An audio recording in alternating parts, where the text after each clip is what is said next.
afternoon, everyone. Thank you all so much for having me. Thank you to Eagle for having me here, letting me present on Solar for All, as well as the Greenhouse Gas Reduction Fund. I'm really excited to share a lot of information with you. We'll get started. Perfect. That's a somewhat old picture of me, but you get the idea. So today, I'm going to give you all a little bit of background on the Greenhouse Gas Reduction Fund. GGRF is kind of how we refer to it shorthand. I'm going to throw a lot of acronyms around today, so I'll try to keep it as decoded as I can. We'll do a little bit on GGRF, but we will do mostly on Solar for All, which is our most recent program that we're really excited about. Talk about the selectees, the applicants who won, and then talk about some of the next steps. Oops, there we go. Just a little bit of history about the GGRF. So GGRF was included in President Biden's Inflation Reduction Act. It's a $27 billion program, the largest non-tax provision that was included in the IRA. So a ton of money for clean energy, climate financing, and obviously solar projects as well. It's comprised of three separate but distinct programs. So we have the National Clean Investment Fund, the NCIF, we have the Clean Communities Investment Accelerator, and then of course we have Solar for All coming in at $7 billion. So we have already announced the winners of the NCIF as well as the CCIA. That was done back in early April. And then just about a few, maybe 2 or 3 weeks ago, we announced the winners of the Solar for All program, which is a $7 billion total investment, where we had 60 winners, which we'll get into a little bit more later. Go to the next slide. So here's where we're at now. So we announced all 60 of the winners. We had about 150 applicants requesting over $19 billion in total funding. We only had $7 billion available. We selected 60 of the best there. Obviously Michigan probably being one of them. So we've announced the winners, and now where we're at is the award finalization process in terms of getting the money out and obligated to the states, territories, nonprofits, et cetera, where it's going to be going. So we're expecting to have that money out the door. Did I do it? Okay. It's hot.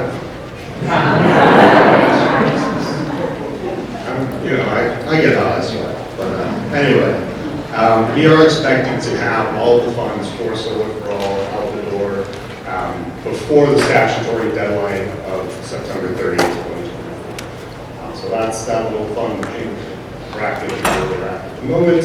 And once that funding is out the door, states can go about beginning to draw down those funds.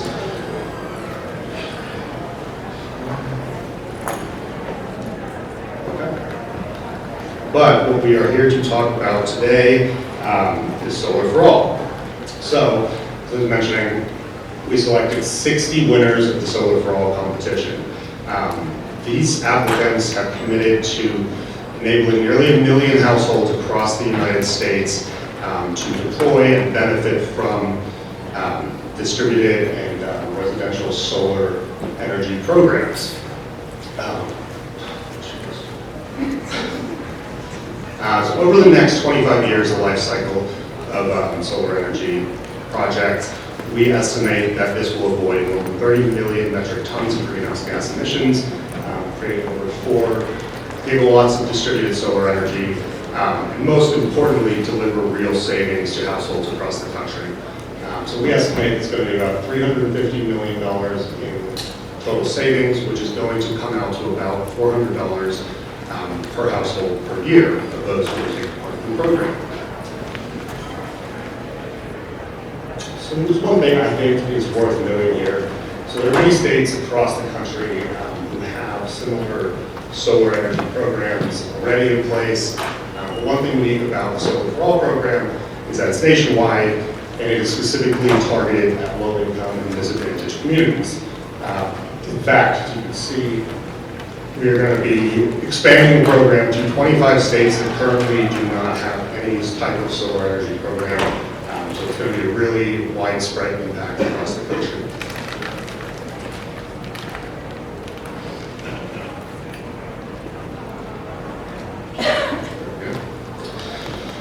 So how did we come to these awardees? So we have 5 multi-state awards.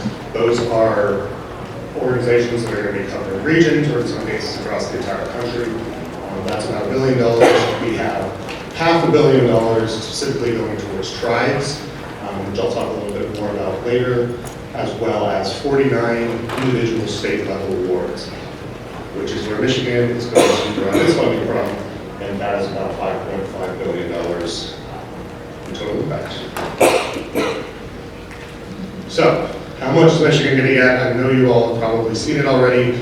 Michigan is just going to get a little over $156 million through the Solar for All program for its proposed Michigan Healthy Solar for All program, which is really awesome. We're very excited about it, and I hope you all are too. This has obviously been done through comprehensive planning and collaboration with communities across the state. And this Michigan Healthy Solar for All program is going to help foster a more equitable transition to more clean solar energy, as well as clean energy across the state in general.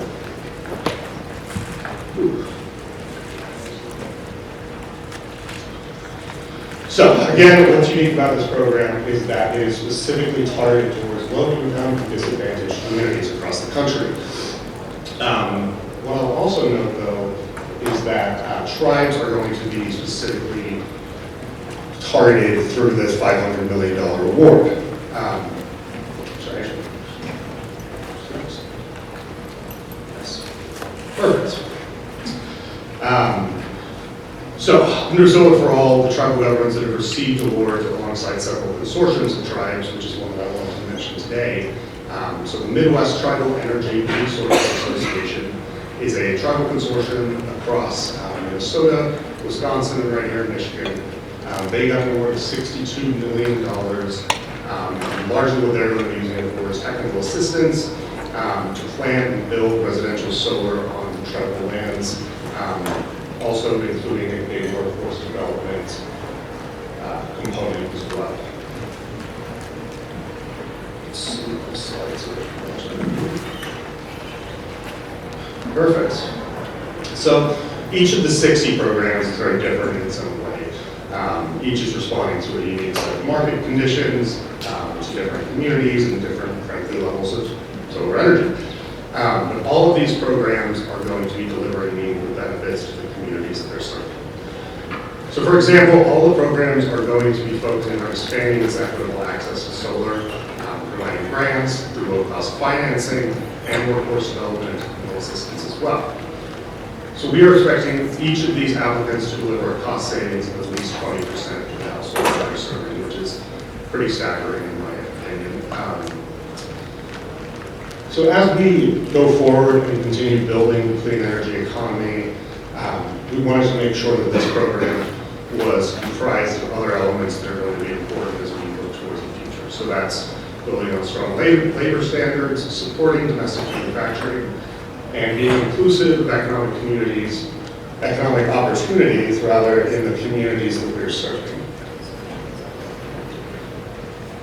So, numbers-wise, how many jobs is that? Well, EPA is estimating that this is going to create about 200,000 jobs. They're very high-quality, high-paying jobs in the communities that they're serving. And these applicants, I should say, have committed to hiring from the communities that they're working in and supporting those local economies.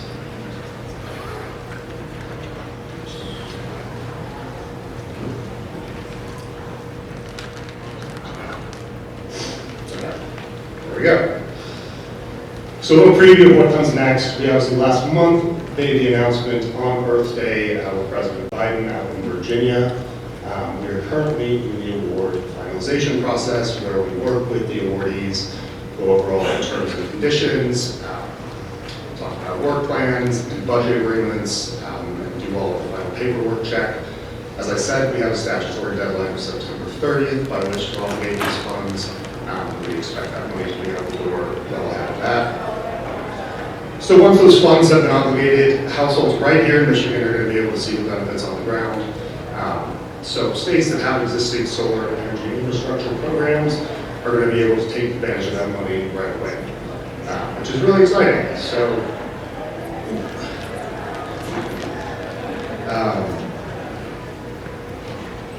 I closed my email, but I guess I didn't. We're also going to be, and I'll finally, this is kind of where I'll end off here, in coordination with the Department of Energy, we're going to be launching a technical assistance program to help all these applicants with their implementation of these projects. So that's a really exciting thing and that's very important for sure.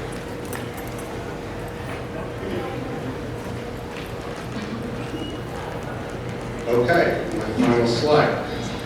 So I encourage you to visit our website, as I'm sure everyone has already encouraged you to visit their own respective websites today, where we have an excellent page full of great information that is delivered to you in a less sweaty way than I have done so today. I would also note that, thought I put it on there, but I didn't. I will give you an email address to contact our incredible staff on the GGRF team who really worked so hard on this program and made it into the great success that it is. That's EPA.gov, that's GGRF@EPA.gov. Those are the folks that are doing the work every day and they're really exceptional. Anyway, that I think will be about it for me. I'll turn it back to you. Thank you.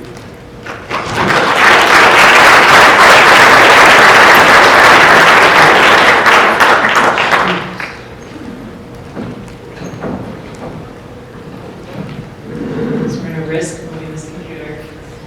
Pray for me. Right. So we're going to do a little bit of toggling and some polling at some point. Yeah, so you're here today because you have probably heard over the last 3 weeks that the state of Michigan, as Tom just told us, we were awarded $156 million.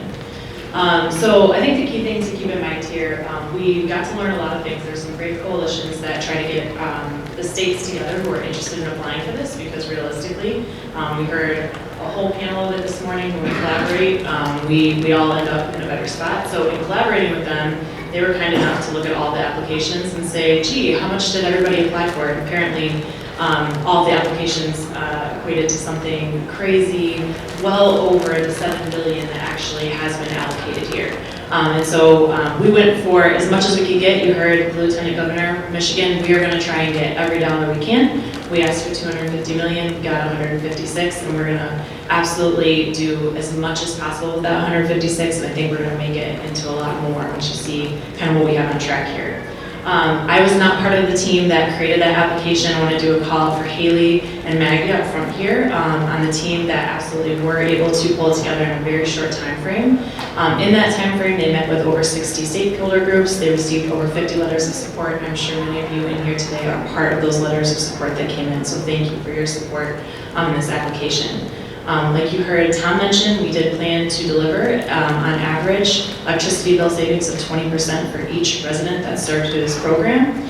Absolutely have a plan for developing residential and a community or shared solar program here in Michigan. And we plan to maximize the amount of funding that can be based on technical assistance. I'll talk a little bit more about that. So this is everything that was in our application. And last but not least, what you'll hear about the most is that we plan to take full advantage of a 12-month planning period. So if you didn't know the opportunities you put in this application, once it was announced, there was less than 8 weeks to get an application turned back around. And in Michigan, although we're very interested in solar, we know that there is somewhat limited deployment right now. And so that was a very, very quick amount of time to talk about a very landscape-changing opportunity. So we want to make sure that we have time to plan properly now that this award is here. So just really quick facts, the who, what, and the when. Who, as Tom mentioned, this is different from other programs. 100% of who will benefit from this has to be in low-income and disadvantaged communities as required and also defined by the EPA. So Michigan fell into a category of applications where we have, I believe, about 300 million. people falling into that category. So we know that certainly we won't be able to serve that many, but those are the communities that we'll be looking at. And part of this process of planning is figuring out how do we prioritize those who actually are eligible. So that is the who here.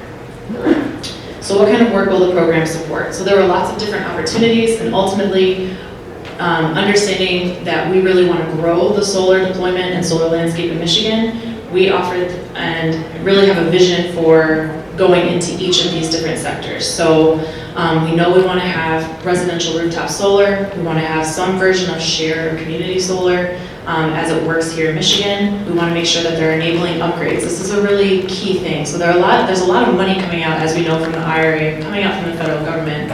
Some of that money comes out and it's for the exact purpose. So if you've heard about the home energy rebates, that is a great thing that's going to help in electrifying American households, but the money is going only for the rebate. In this program, there's an opportunity for many other things that help us get to the purpose. So an enabling upgrade is if I want to put solar on somebody's roof, but that roof is not structurally sound, if it has a hole in it. If I want to put solar in somebody's household, but they don't have an electrical panel that can handle the load that is necessary in order to make that project work, we are able to actually put money into the upgrade that will allow us to ensure that that solar project is quality. There's also an opportunity for associated storage. So certainly the benefit of solar, I think everybody here understands that, but it can go much further once you have a storage opportunity on site. Not everybody who receives solar will have that storage on site, but there is an opportunity for us to prioritize those households that absolutely need it the most and add that into certain project deployments. Technical assistance is the other portion here, and I think there are some exciting things here as well. So again, it's not just putting solar on rooftops, it's the opportunity to do community assistance. So this is really, if you were in the last session, there are a lot of questions about, well, what happens when community groups are sharing their information, and how does that work, and what's the exchange?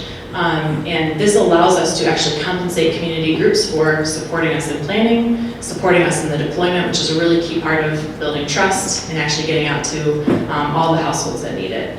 And certainly workforce training is a real thing. If solar is not as prevalent as we want it to be or what we envision it to be, this award allows us to start building the infrastructure so that we can do these projects, and hopefully we're increasing green and great paying jobs in the state of Michigan. And then of course the things that we all have to do, because it is a federal award, we do have to manage our vendors, we do have to manage that program overall. We need to make sure that those that receive this funding have the capacity to do so. And we want to monitor, make sure we're in compliance, make sure that every single cent that comes to Michigan is used exactly as it was intended, so that we can prove that we are a great place to invest in to do this in the future. All right, so that was the who and the what. When. So you saw some of the high-level EPA outlines. The biggest thing, I think, with a lot of these funds coming out, especially when they're new funds, is that we truly do have to build, Michigan has to build the infrastructure for us to even be able to put those funds out. So certainly this is in the award finalization period. We have to finalize negotiations. So we put in an application that said $250 million. We need to go through the process of scaling that down. Ensuring that we still are able to deliver the benefits and really like the vision of what that application said, and make sure that the EPA is also on board with that. We absolutely need to prepare for that planning period, which means we need to bring on somebody in order to help us manage that. And then we do need to recruit and hire someone to do the actual work of Michigan Solar for All. So if you didn't know, this is the largest competitive award that has been awarded to Michigan under Governor Whitmer's administration. And although there are many of us thinking about Solar for All a lot, none of us on the team are doing that full time. And so we need to bring in somebody. This is absolutely an award that deserves that amount of attention and intentionality. So that's a big piece of what we need to do right now. Once we get through that negotiation period, we staff up, then we get to start the real meaningful engagement. And that's where we're going to have all kinds of different kinds of engagement, both with different stakeholder groups, but also in different methods. We're hoping to get the word out in as many ways as possible. By winter, we're going to start working on developing that program design, start telling you what we think it's going to look like, ideally receiving some additional feedback to make sure we got it right. and figuring out how those applications are going to go out. And ideally, by next fall of 2025, you'll start to see applications and projects launch. So this is definitely a runway. There's going to be time for us to get going, but there's definitely going to be some clear steps along the way. So just an extra word on the planning period, because I think that word is used a lot and it can be, it can almost feel coded, like, oh, we're just planning. What does that actually mean? So in our application, we actually talk pretty regularly about having a third-party administrator. So this is the time where we get to talk to residents, communities, manufacturers, developers, contractors. How does that work? Does this work for us? We get to figure out, what is that setup? Do we need one? Do we need more than one to address the different parts of this application? That's something we have to figure out in the planning period. Another thing we absolutely have to figure out, and we can't do it without obviously input from everybody in this room and all of your communities, are the prioritization and eligibility criteria. So who is actually going to benefit from this? At some point in that application, we have to figure out who is going to rise to the top as the households that can benefit the most from this opportunity, and we're going to need your help in order to figure that out. We know that in many other programs, there are many existing programs. We know that it looks to income, it might look to a certain type of ownership, it might look to your health situation. So even envisioning, like, if we know that having battery storage will allow somebody on a medical device to still have access to that device during a power outage, that might be a household that we want to prioritize in this process. Like, what other prioritization criteria do we need to be thinking about? That's what we need to talk about during this planning period. Another piece is just understanding what shared solar models actually work in the state of Michigan. What different opportunities can we take, understanding, we know that there's been major legislation passed in the last year. We want to make sure we're taking advantage of that, but as it was just passed less than 12 months ago, we know that these projects might not actually be up and running yet, so we need to take some time to work through that, figure out what are those projects and what could they possibly look like. And then the last piece, which I think is should be an assumed thing, but it's really important to state it.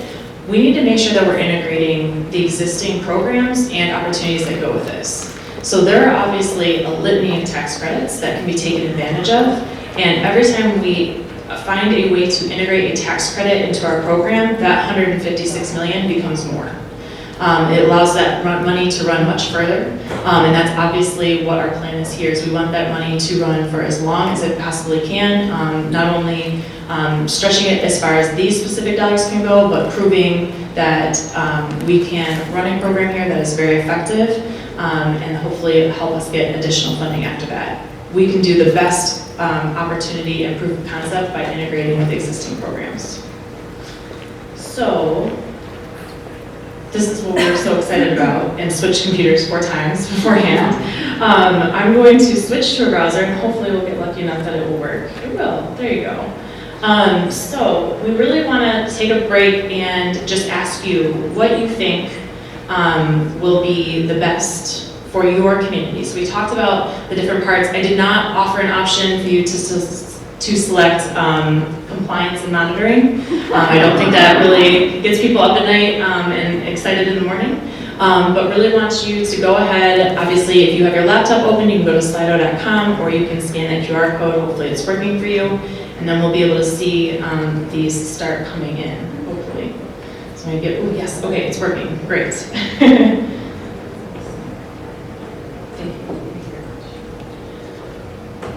And one thing you'll notice on this too is it does offer you an opportunity to rank them. So you can say, I'm really excited about 3 different things and put them in that order. You can rank all of them, but want to get an idea of what you're thinking is going to be the best in your community. There are way more than 22 people in here, so I'm going to pick a number out of the air and hope we get there. I feel like we really can't do anything until we get at least 40 responses. And this is where we should check in music.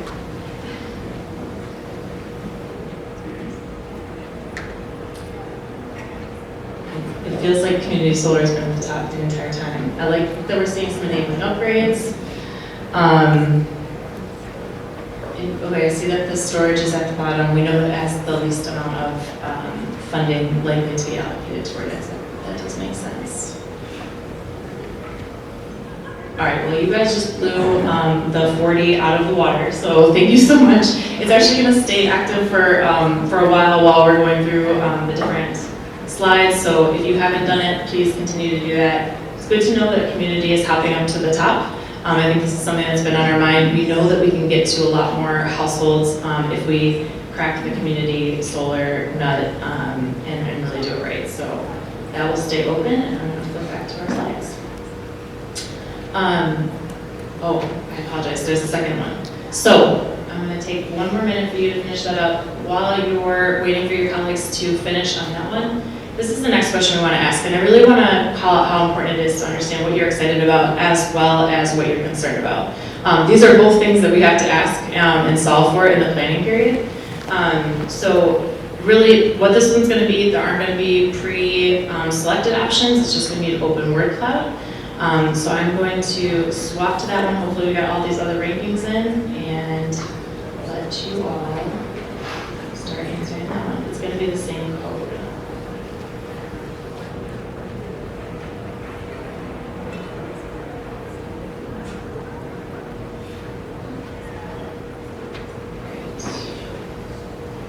So I appreciate the brave souls who are already in there typing. Thank you so much. It should start popping up once you get in there. Equity, absolutely. I would not be surprised if that ends up in the middle. We know it's really critical based on everything we've heard today. Shady contractors, oh, that's, bravo, thank you, yeah. We know that learning and the workforce development is gonna be such a key piece of it. And sometimes I'll just put a plug out there. Sometimes it's not even a shady contractor, it's a contractor that doesn't know the technology yet. Like there's a lot of learning that's gonna have to be happening. Maintenance, that's a great one. I see an emoji in there, keep it moving. Community ownership, absolutely. We know that one of the biggest things that the EPA has communicated is their interest in seeing ownership by those who are benefiting from this.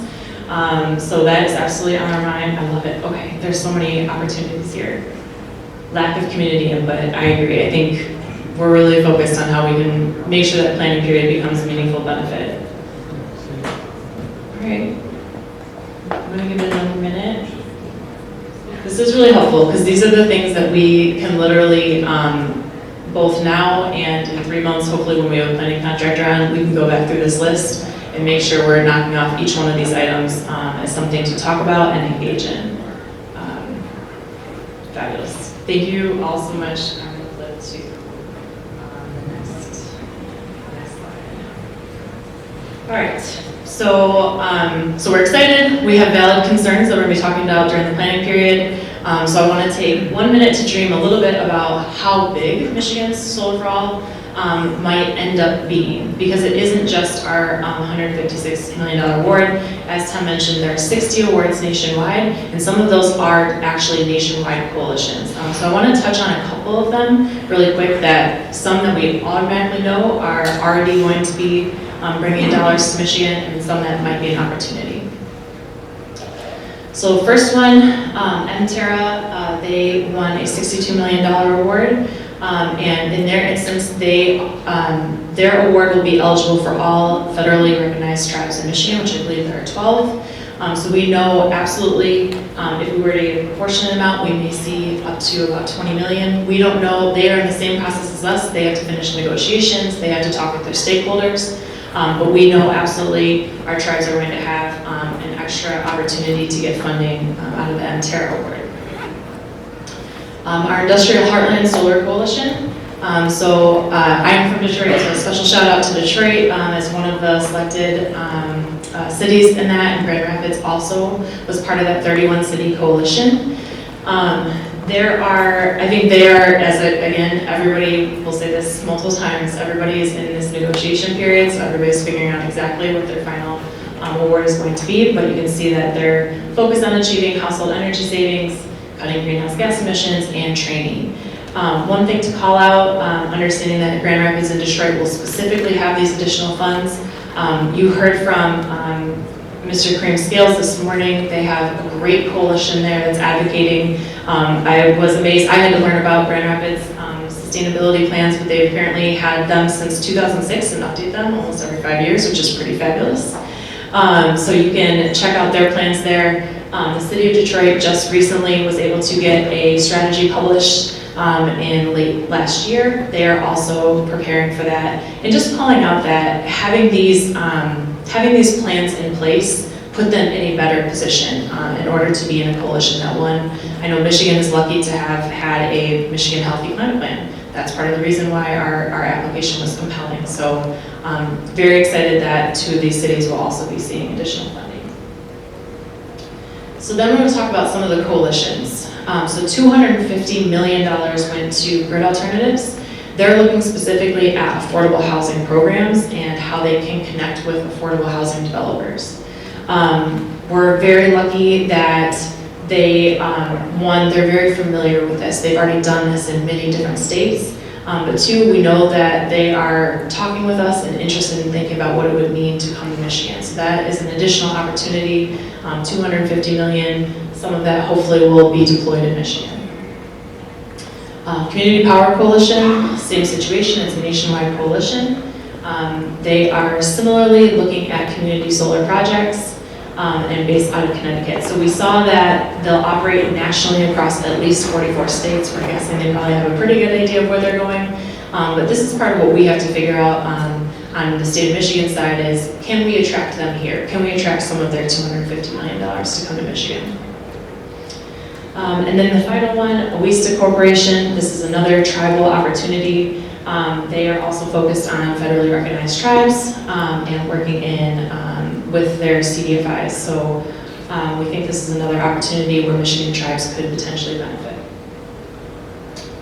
All right, so those are the extra opportunities. So what I wanted to do, understanding that there are multiple other opportunities, it's not just our program, but there are many programs that are going to be floating around doing these negotiations and entering planning periods. We do want to get an idea if you understand or have an example of a existing solar project that you think would work well with these funding, or something that you've heard of that worked well in another location and you want to share it with this group. So key things we would want to know: where is it operating? What is it called? I would probably not be able to MC and tell much about what is coming up on the screen, but it's something for us when we finish this. I want to make sure you all get a picture of it. We'll certainly add it into our slides before we distribute them, because these are all projects that we should collectively be thinking about and researching. So I'm going to swap this over.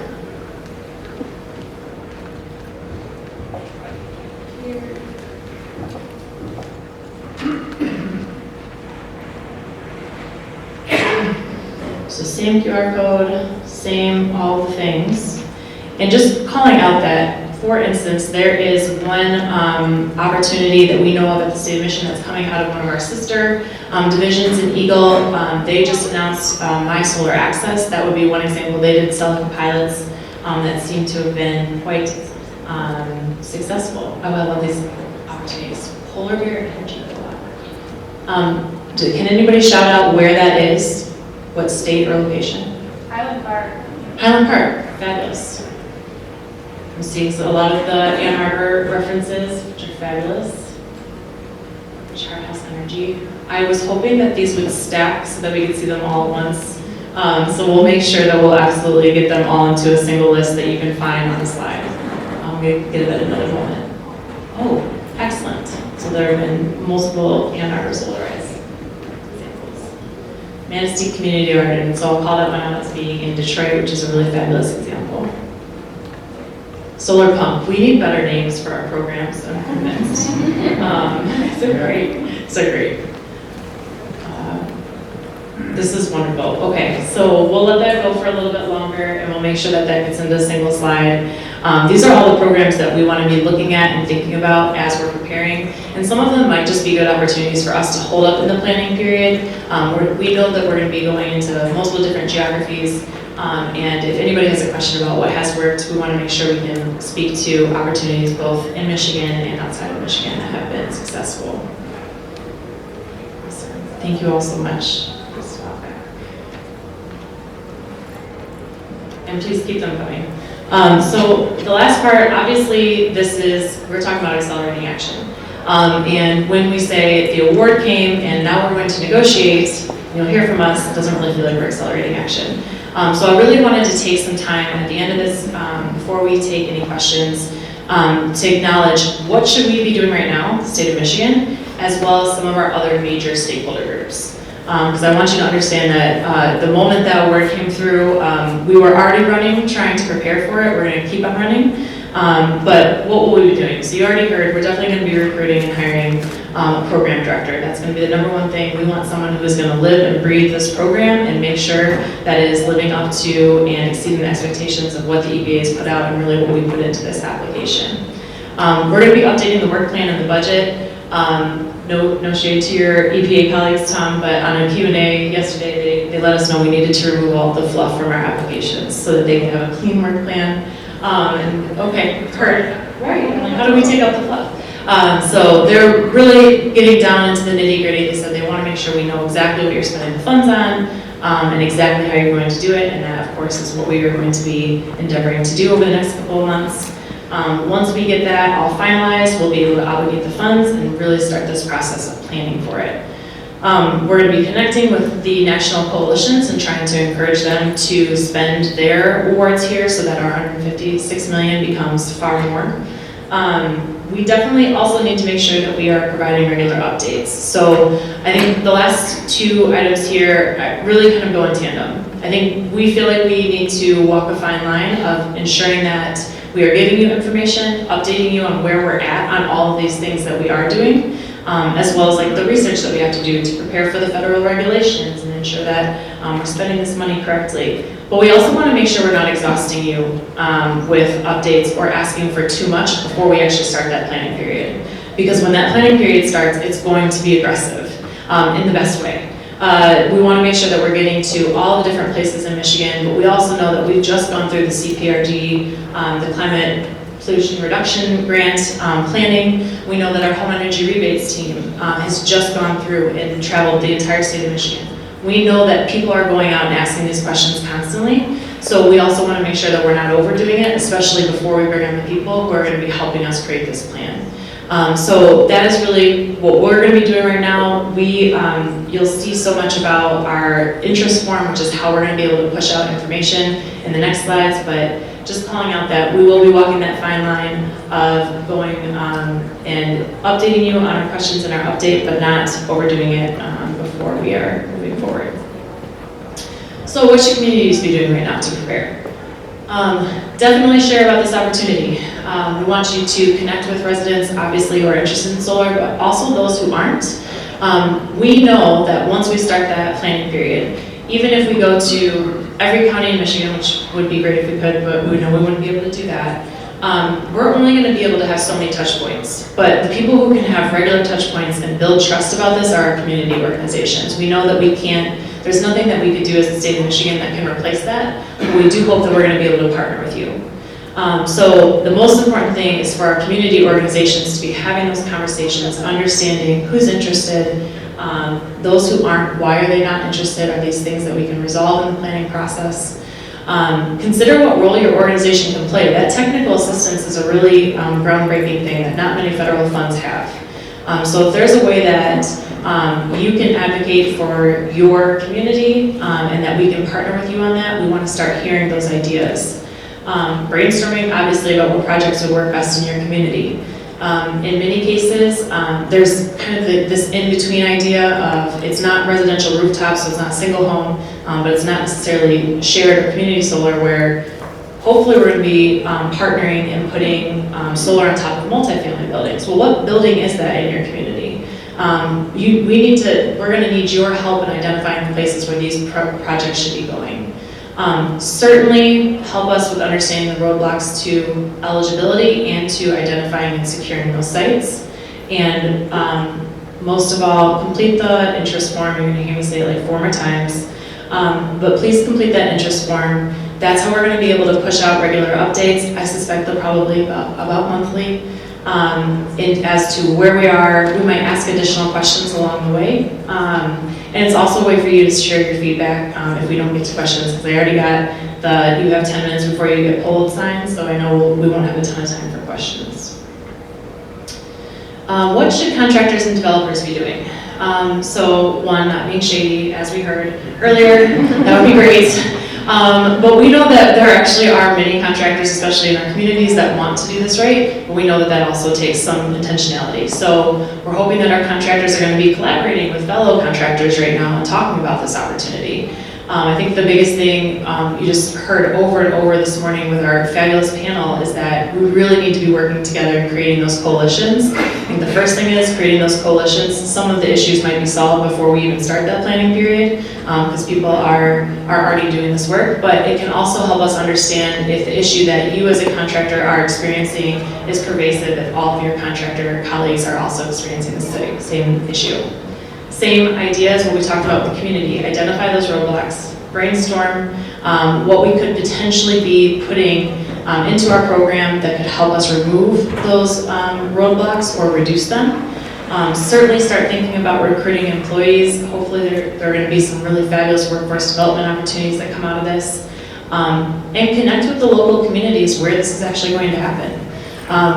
Ideally, you are already able to start building trust in the community where this work could be happening, and that also is going to help speed up the process. And again, complete the MISPA interest form. I think the last thing to call out here is that Davis-Bacon will apply. If you're not familiar with that, that is prevailing wage. And in this space of housing, that is not always an assumption. So this is actually going to be a new thing that we're trying to figure out with you all, and something that we'll be talking about during the planning period. So starting to understand what those requirements are, that may be part of your roadblock and maybe part of your ask as what can we do to help reduce that roadblock. And then of course, what should residents be doing? Consider what solar might mean for your home. Certainly electrical and your roof are going to be some of the biggest things, but there'll be other pieces of your home that we need to start thinking about. Connect with your local organizations. They're the ones that we're absolutely going to be leaning on. Tell a neighbor, fill out the form, and truly, hopefully you're getting engaged thinking about these other programs that you could take advantage of to be ready by the time this program comes online. All right, so we're going to do some questions. I'm actually going to leave it on a second slide that has both of our interest form QR codes. So the top one is for Solar for All. Tom was nice enough to share a little bit about the other Greenhouse Gas Reduction Fund opportunities. And so there is a panel at 9:45 tomorrow. Definitely come to that. It's a different type of program, but it's certainly, solar can be deployed through that as well. So I want to call that out as an opportunity. And I'm just going to note that this is going to be a team effort on our Q&A today. So if we are not jointly able to answer it, we'll definitely be taking the questions down and adding them into our forthcoming FAQ. So thank you, Haley.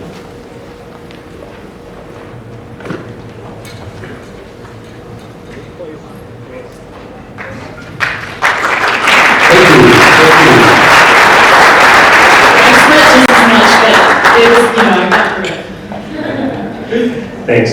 Cooper here from Alamo Valley Solar. What's the delineation of the low-income disadvantaged communities? How is that going to be? And I do have a follow-up question.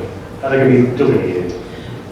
Can you tell me more what you mean by delineated? Are you saying how will we determine which one it is, or? Are we going to, maybe to be more specific, are we going to be using the EPA community bonus zones as our delineate? I thought this question might be asked, so I actually pulled it directly from the EPA. I'm going to read it just to make sure I don't get it wrong. So in the Greenhouse Gas Reduction Fund, they are defining low-income and disadvantaged communities as encompassing 4 different categories. So the first one is communities identified as disadvantaged by the CGS tool. So that is something I think is, if it's not linked in yours, we'll make sure it's linked in ours. A limited number of additional communities identified as disadvantaged by a different mapping tool, EJ Screen. Geographically dispersed low-income households, and then properties providing affordable housing. And so the affordable housing ends up having a whole sub-definition that's 3 pages longer, and part of that includes categorical eligibility. So luckily, the EPA did set us up for the opportunity to think about how can this pair with LIHEAP, how can it pair with weatherization, SNAP, a series of other things. I'm trying to think, the USDA supplemental nutritious, or that's SNAP. But yeah, the school lunch program, Social Security income, there are a lot of different programs that we could potentially pair with, but that is generally the high-level answer. Thank you. Please add those links. Yes, yeah. Now, the second question, I'm sorry to hog this, but what is the perceived cash flow of this? Will the residents and communities be fronting this income, taking out these loans, and then getting the reimbursements as per the usual business today? Yeah. So I think the first thing that I'm going to call out is that in our application, so obviously none of this is set in stone because we have to finish negotiations, but in our application, we are envisioning a large portion of this to be grant-based. So the CCA and NCIF that we called out, the 945 panel tomorrow, there is another $20 billion that's going to be going to CDFIs and loans. In our case, it may be full grant, it may be a partial grant, but we're actually still asking them, like we're on calls basically weekly since the awards were made, asking the same question you are, which is how exactly we're going to pull down that money. And this is when I learned that apparently every state has a different agreement with Treasury, and it changes based on how those states do it. So we're going to be learning a lot in the negotiation process. I hate that that's going to be the answer to basically everything, but luckily it's one we're hearing as well. I saw that she flashed the, you have 2 minutes remaining and things, so I'll be very quick. So I work in the interconnection process for a municipality. One of the things that we've noticed is that there's a pretty severe disparity in price per watt that our customers have, depending on who the installer is. Is there a plan to sort of set we're going to buy these panels at $3 a watt or like $4 a watt yet? Or is that something that we need to be discussed at a later point? I think, thank you for giving me the opportunity to say it'll be discussed at a later point. What I will say though, that question was asked to the EPA like literally yesterday by another state, and there isn't going to be a limit. But that's just what they've said at the preliminary stages. That doesn't mean that we might not set a limit, but that's really why when we're thinking about stakeholders, we not only want to get to every geography in Michigan, but we want to make sure that we're talking to each part of the industry. And that includes, you didn't see them specifically called out, but we obviously want to make sure we're talking with utilities and how this is going to interplay with them, but manufacturers as well, and how, like, what our opportunities are. So I think there's going to be a lot of learning, and we're going to make sure that we're talking with each set of those groups. And I'm guessing this is going to be the last question since I already got the yep.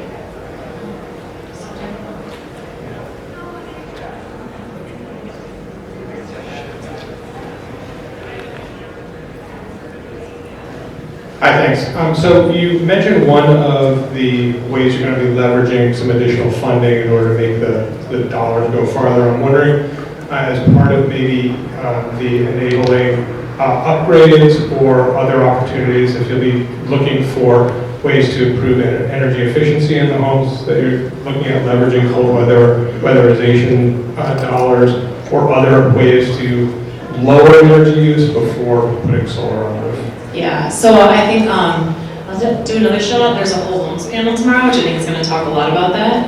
I think that the EPA has already signaled, although there's a lot to be figured out about how programs can potentially work together, especially when you're mixing federal funds. So we can't promise anything because even the EPA was openly saying, we're allowing you to work with other programs that exist, but we don't know if those other programs will allow it. So we have a lot of research to do collectively as a nation to make sure that those funds can work well together.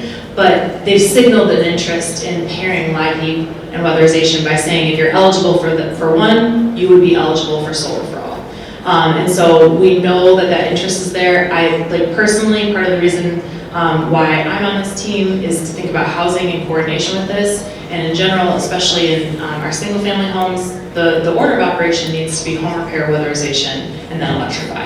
And so I think that's really the approach that we're going to be thinking about. We don't want to set anything in stone from a program design standpoint to stop other people from accessing it, but we certainly want to be smart about the investment. So that's the hope, and please come to the planning period meeting so we can talk about that a lot more. So I apologize, we ran out of time for more questions. Fill out the form. There's an opportunity for you to add questions in there, and certainly we'll be around for the rest of the conference. Thank you.